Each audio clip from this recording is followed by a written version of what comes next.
Look, thanks for having me here today to share some insights from our reasonably long road to food organics service. This was supposed to be a co-presentation with my colleague Gunther Newman from Remondis, but unfortunately he's been unable to attend today. We're sort of in a bit of an arranged marriage over a 30-year contract, and so I was looking forward to sharing this experience with him. But no, I'll try my best to channel Gunther's enthusiasm. So look, today I'm going to be explaining why Council opted to go down the FOGO path and to highlight some key elements of our strategy and planning activities that we had to navigate to implement the service. Also like to share some valuable insights from the Remondis' perspective on the facility planning and construction and commissioning operations phases. And lastly, I'll run through some important lessons learned that if anyone in the room is in the process of going down the kind of FOGO path, learn from our experiences and some areas that you could do better. And if there's some time for questions, I'd be most happy to try to field those. So let's click on. Welcome to beautiful Lake Macquarie, not to be confused with Port Macquarie. We're just south of Newcastle, about 90 minutes north of Sydney. And as the name suggests, yes, we've got a big lake. It's a 120 square kilometre lake. It's about twice the size of Sydney Harbour, biggest saltwater lake in Australia. Also home to around 208,000 people and 83,000 households. We're spread out across 650 square kilometre area. So it's a sizable area to service with a big lake in the middle. So it creates its own challenges for getting around the lake and getting it all done. But really that background is to kind of explain that we're growing. Growing to it's projected around 260,000 by 2030, which creates demand for another like 37,000 dwellings. Our landfill, we have one landfill. It's at Awaba. It's filling up quick. We've probably actually only got about 2 months of airspace left, but luckily we're doing a massive expansion project as part of this strategy we're implementing, and the new cells should come online just in time. So we've been traveling this road to FOGO for a long time. Our key milestones are on screen, but this has been over a decade process. And I'm not going to go through all the steps, but I really want to turn this into, I guess, this recipe theme, right? So for the recipe of a smooth transition, we reckon you need a bespoke waste strategy with councillor support, strategic procurement of your service providers. That's very important. Close collaboration with your contractors who you subsequently appoint. Some forward planning to anticipate, what are likely going to be your pain points. Ongoing community engagement through the process. And a commitment, once you land it, to continuous education for contamination management. And, last but not least, a generous pinch of celebration when you do land it all, because it's quite a process. So moving on to ingredient one is a customized waste strategy, which I will continue to reinforce this. You need to have the support of your councillors to push this along. You need to develop a waste strategy that's right for your area. Research your options with open mind. Just because we've created this one thing and done it this way doesn't mean that that's the right answer for your area. So open-mindedness, objectiveness, see what the market's got. Everything's evolving as we go. Do involve your community and councillors. Bring the councillors along the journey, because down the track when you transition your system and the community starts to go a bit berserk about the changes because they've forgotten that you engaged with them back when you did, you're going to need their support to keep you afloat. Next step, strategic procurement. And while today's presentation is really about this FOGO transition, it's part of a bigger picture story about Council's waste services expansion. To get to our 3-bin service, we had to also expand our landfill and put in a bunch of resource recovery facility infrastructure out there, with the goal of just trying to be as self-sufficient as possible into the future for the management of waste at Lake Macquarie.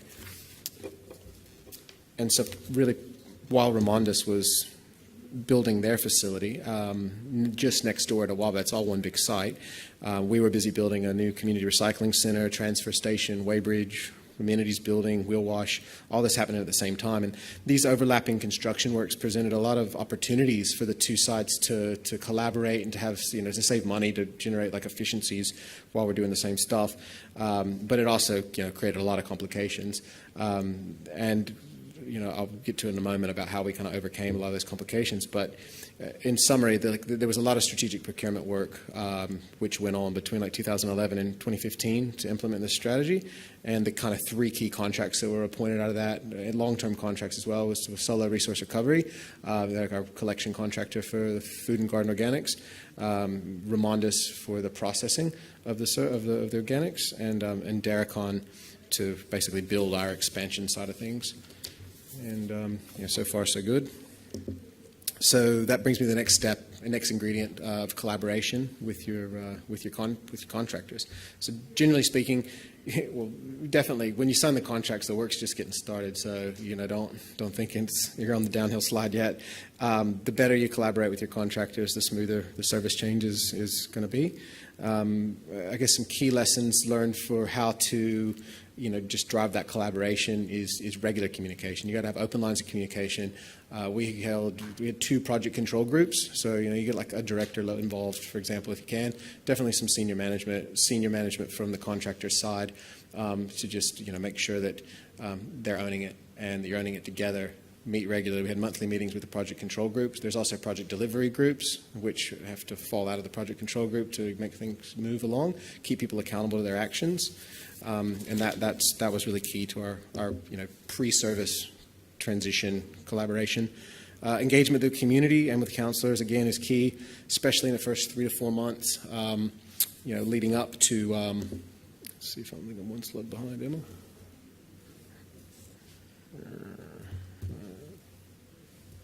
Sorry, I forgot I'm gotten up here. IT help. I'm just going to need you to advance the slides for me if that's all right. So like 3 to 4 months leading up to the service, we need to really double down on your engagement with your community, because no one remembers about the engagement that you did earlier on. So you got to dig deep to get that pre-service engagement going again.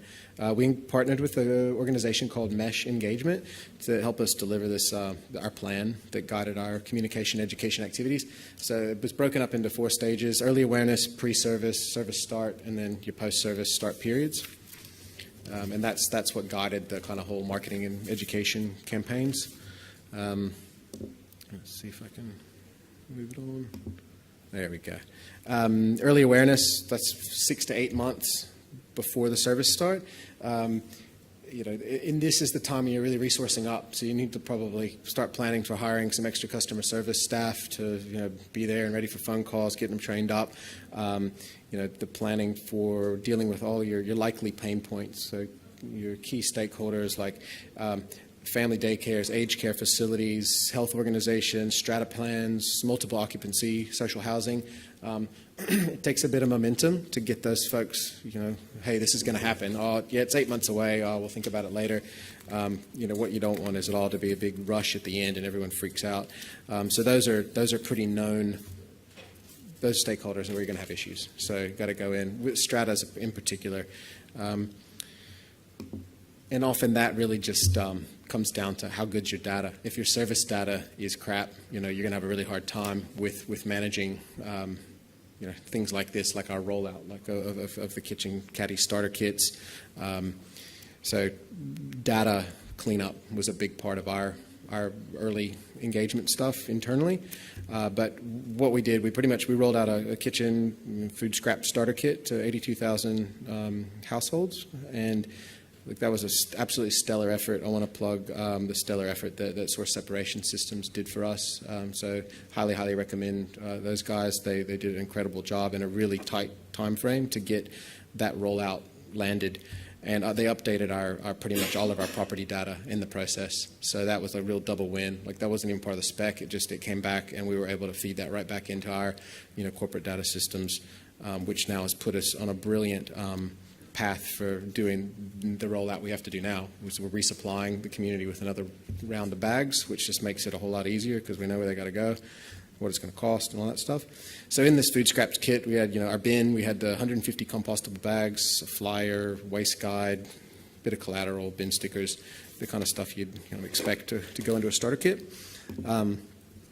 We did some really creative pre-service engagement, 43 pop-up events and engagement events in public spaces around the city.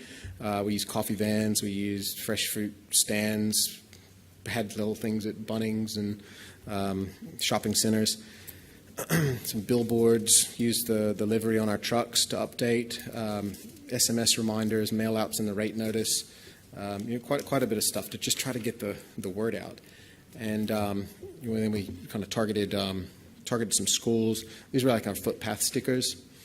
So this is all stuff that Mesh engagement helped us to do, and it was a pretty big hit. I mean, that was pretty much right around the service start, and so we kept all the pre-service start going, and then we added all of that in. And then in the period of all this, we used the Ship of Fools contractors to go around to about 30 of our schools to just kind of plug the system, get the kids to take the message home, hey, we're going to be getting food scrap separation soon. And then we pretty much kick off into the post-service start period. So this is a really important time when you got to give positive reinforcement. So I mean, most people are doing it right, but it's about getting the message back out there to the community to say, hey, this is all working. It's working well. Look at the results we're doing. Good on you, Lake Mac. I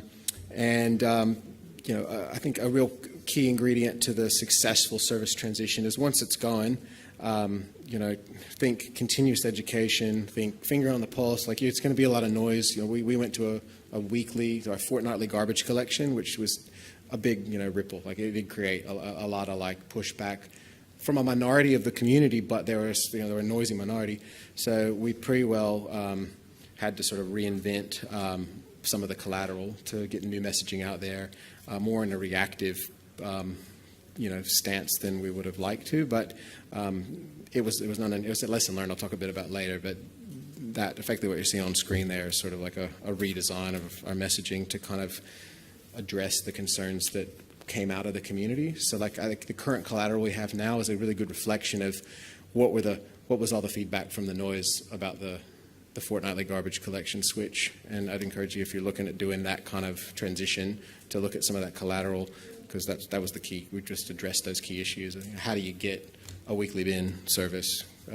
Maybe think about promoting that more up front. So look, switching gears a little bit here now and trying to channel my Gunter. What we've got at the facility, what they sort of experienced was an unexpectedly high input volume of what was mostly garden organics, honestly. 70% higher than the previous year when they were doing fortnightly shred and pasteurize of just garden organics. So just particularly seasonal. We started this transition in winter, and then when it really ramped up in the summertime, we got smashed. So much to Gunter and Andrew and the team's credit, they dug in and got through it. Managing contamination material in the incoming stream is a challenge for any facility. Market development, this is something that Gunter and Ramondas are really working hard at. It's a heavily competitive market. In our area, there's over 10 competitors within 150 kilometers. This is trying to market a new product. It's FOGO compost. It's trying to distinguish between just recycled organic garden organic compost, or dispel the market concerns around the mixed waste organics due to the recent ban. So it's a perception issue. So they're fighting a bit of an uphill battle in that area. Some of the other stuff that was going on our site at Awaba is just a delay in finishing the Awaba project. So the two sites aren't operating independently. Ramondas has got to rely on our weighbridge for the moment until they can get the bypass road fixed, and then they can open theirs. And also our leachate management system the telemetry is not connected yet, and so they're having to rely on a manual kind of leachate scenario, which is not ideal. But when those things come together, it'll hopefully be a lot better. Processing heavy trees and stumps. Our tree maintenance program deliver a lot of heavy trees to them, and I think one of them recently was like 3 ton. So it's having to go back to my tree maintenance folks and saying, gosh, you can't bring that big of chunky things in. You need to trim it down so they can get through it. And lastly, just working with Council's waste education team really target the areas that are having contamination problems. Contamination management, we pitched this talk a bit about a low contamination transition. We are pretty lucky in that we've been able to maintain on average under 1% contamination since service start. It's starting to creep up kind of just over that 1% mark now as tonnage has come down out of the peak season, and as people have gotten a little bit more lax on how they're using it. So in our contracts, Solo and Remondis and Council all share the risk for contamination and and responsibility for managing that contamination. And so we developed it's called Sort It Right was our program, and that's really helped us to keep those contamination rates down. But due to that success, it wasn't something we programmed in and said, right, we're going to fund this forever now. But now we've seen it that, look, you need people out there checking bins. Like, that's what it's come down to. You got to have people out there checking the bins, and you got to work out a way with your collection drivers to not lift the bins, or if you do lift them and they're contaminated, to be able to report that back some way. And so, we're still developing it, but due to contract penalties for contamination, it's worthwhile to sink a bit of money into taking the contamination management seriously. Otherwise, you're going to pay out the nose at the other end. So we all share that risk, but it does require perseverance, and it's not particularly easy because you got to go out and knock on doors and get abused. What we have done, I'll just talk a little bit about our program because I'm pretty proud of it. We've gone out there at service start time, went and checked 70,000 households' bins to provide a positive reinforcement to start with. This is very much part of MESH's plan and philosophy was the positive reinforcement. So you go around, you look in everybody's bins for the first couple of months of service start. We give them a thumbs up sticker on their bins if they did the right thing. Give them a postcard that said, hey, go in the draw to win. It was weekly draws for a $50 shopping voucher at Woolies or something like that. And that was really well received by the community. They got that positive feedback, hey, I did the right thing. And if they did the wrong thing, we also stuck one of those oops stickers on there to say, oh, you got it a bit wrong. Look, we collected it this time, but next time we're not going to. And hit that hard for sort of 3 months. We had about 4 crews out there throughout the week just doing it for that 3 months. And then I've scaled it back. I've just got 1 crew now. And I think I'll talk about the app and how we're doing it now. So we started with quite a manual contamination sort of check thing to start with, and then we transitioned to using data a bit smarter, and we developed this thing called the Sort It Right app. I mean, it's effectively it's called Collector app. I mean, it's available out there. It's a ArcGIS connected app, so you can take your property level data from your council, and you can have it talk straight to this field collection app. But the clever thing that we did was so we put waste tracks on board all our trucks, and the contamination functions of waste tracks, Solo runs a report, which gets pushed through to us. It uses this API to talk, and then it pushes the contamination data up into our app, and then my team can go out and they know where all the repeat contaminants are. They know where to go. They build their run reactive out of where the contamination's been. So it's not this scattergun approach of I'm just going to go look in whatever these streets bins. It's they know where they're going to look where there's been repeat contamination. And that's been very successful in getting to what we call a service suspension stage. So it's a 3-strike system. And it has been pretty successful. There's still work to do, but for the most part, it's good. Mm-hmm. Okay, cool. So kind of, I guess, just winding it up, key ingredient about celebrating your success. Our outcomes to date is really, we've collected over 35,000 tons of food and garden organics since August. Pretty low contamination. Our landfill diversion rate jumped from 41% to 64%, which has been great. To just see that transition in waste strategy outcomes was within a couple of months to see that transition. We did a big follow-up audit afterwards, and we've been. I think the big kicker, this is what the councillors and everybody else really loves, is that we've avoided $3 million in waste levy payments since August alone. So that's been a huge help to offsetting the China sword cost impacts on our recycling. So that's good outcome. And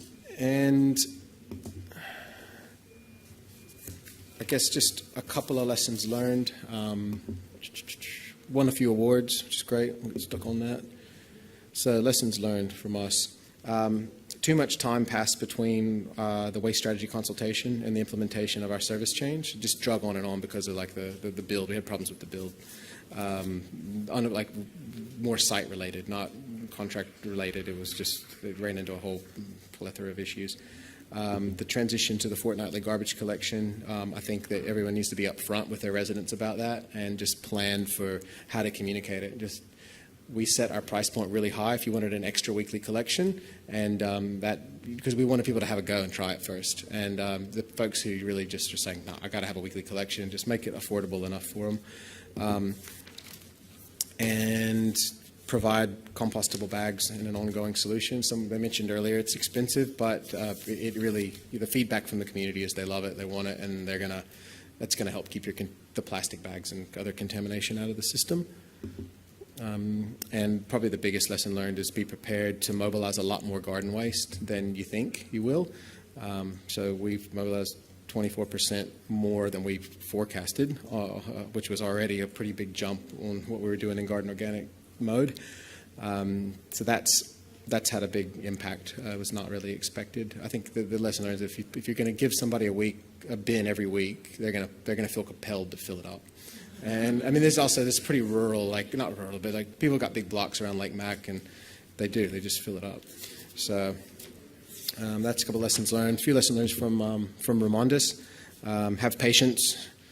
It's a long process to get the facility designed, approved, and built. Gunter has been really big on engaging local companies during the procurement process. He wanted like local service providers. He didn't want consultants having to travel from all over the country to come out there.